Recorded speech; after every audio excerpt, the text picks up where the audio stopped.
రోజు ఈ వాస్తవాలు ఆ రోజున్న బీఆర్ఎస్ ప్రభుత్వానికి మీరు వివరించింటే, జియోఎస్ నెంబర్ 81 లో మార్పులు చేర్పులు తీసుకొని వచ్చింటే 2022లో సేమ్ అదే రూల్ పొజిషన్ వచ్చేలా మొదటి ప్రశ్న.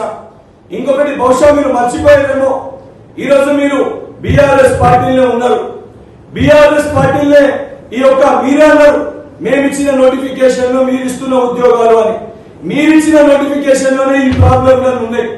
ఈ రోజు ఈ సమస్యలన్నీ ఉత్పన్నం కానికి కారణము కల్వకుంట్ల చంద్రశేఖరరావు గారు ఆలోచన లేకుండా, ఏదైతే సంబంధించి నిపుణుల మాటలు వినకుండా, మరి బహుశా 2018లో మీరు చెప్పినరా చెప్పలేదా, మరి మీ మాట కేసీఆర్ గారు విన్నరా వినలేదా, మీరే సమాధానం చెప్పాలి.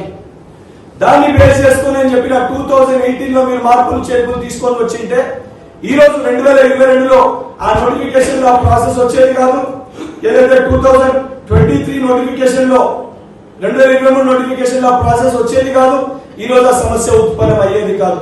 అయినా కూడా ఈ సమస్యని పరిష్కరించాలి, ఏ రకంగా పరిష్కరించాలని ఒక ఆలోచనతోటి ముఖ్యమంత్రి గారు సంబంధించిన డిపార్ట్మెంట్ లీగల్ ఒపీనియన్ తీసుకొని ఆ సమస్య పరిష్కారానికై మేము కృషి చేస్తున్నాం. అవన్నిటినీ పక్కన పెట్టి మాకేం సంబంధము, మేమేం చేస్తామంటే 100% సార్ నేను సిద్ధంగా ఉన్నాను. ఏదైతే మీరు అన్నట్టు వాస్తవం